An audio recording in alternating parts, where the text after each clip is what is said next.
So many urban legends are out there waiting to be shared and modified for the times. One of great interest to me is James Dean and his untimely death. Although this is more of a recent legend, there's a lot of stories following his death. James Dean is a Hollywood legend, and one of his cars is a haunted legend. Dean died from a crash in his 1955 Porsche Spyder 550, nicknamed Little Bastard, one of only 90 made in 1955. He was showing off the car to a British actor friend, Alice Guinness, who told Dean he would be dead in a week.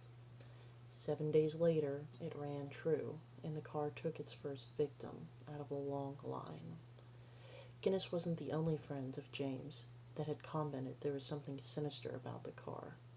Eartha Kitt and his ex-girlfriend had also said something malevolent was there. Early in 1955, Dean had done a PSA, now famous with the chilling line, "The life you save may be your own." He ad-libbed an extra line, "The life you save might be mine." The guy who hit him, I suppose, hadn't seen that PSA.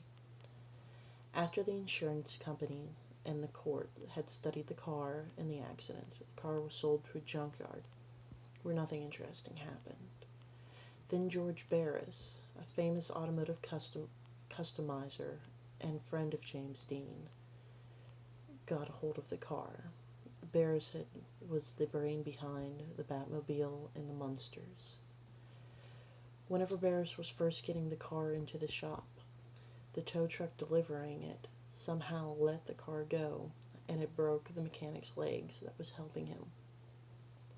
Two doctors bought parts off the car for two different race cars competing in the same race. One of the doctors had a freak malfunction and could not continue the race. The other doctor had a freak accident and could not continue life. Barris tried to sell tires off the car, and both of the tires exploded spontaneously on the gentleman who had purchased them. Two documented times people tried stealing things off the car: the steering wheel and the blood-soaked seat. Both thieves ended up with nasty injuries. It serves them right for trying to steal, but it only adds to the bloodthirstiness of the car. Seeing how this already high-profile car was creating a vortex of blood, death, and gore, Barris wanted to get the car away from his main garage. He put it in storage. However, like the hospital James Dean died in, the new garage burnt down, leaving everything destroyed except for the Porsche, which had very minor burn damage and needed new tires. This car seems to like eating people and tires. Going with the vortex of evil, the car was shown at a high school in California on the anniversary of Dean's death by the California Highway Patrol, where the car, although not literally tried to eat the kid, did fall, and the fender broke the kid's hip.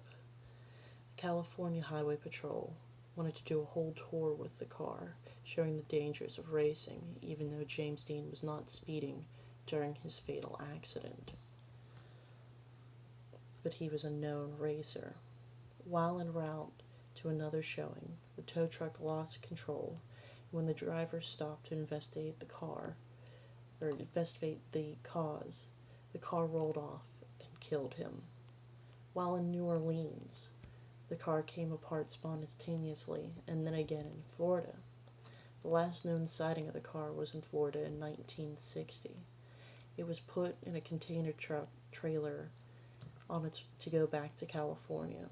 Somehow the car disappeared in between Florida and California. The seal for the container was still on the container shell, but the car was not inside. What caused all this death and destruction surrounding the small silver sports car? Was it James Dean being cursed by a former friend? Was it Dean's own fault for digging into the occult? There were a couple of other deaths surrounding James Dean. His acting co-workers from Rebel Without a Cause made people think that maybe it wasn't necessarily the car's fault, but merely the car coming into his life was the icing on an evil cupcake of fate.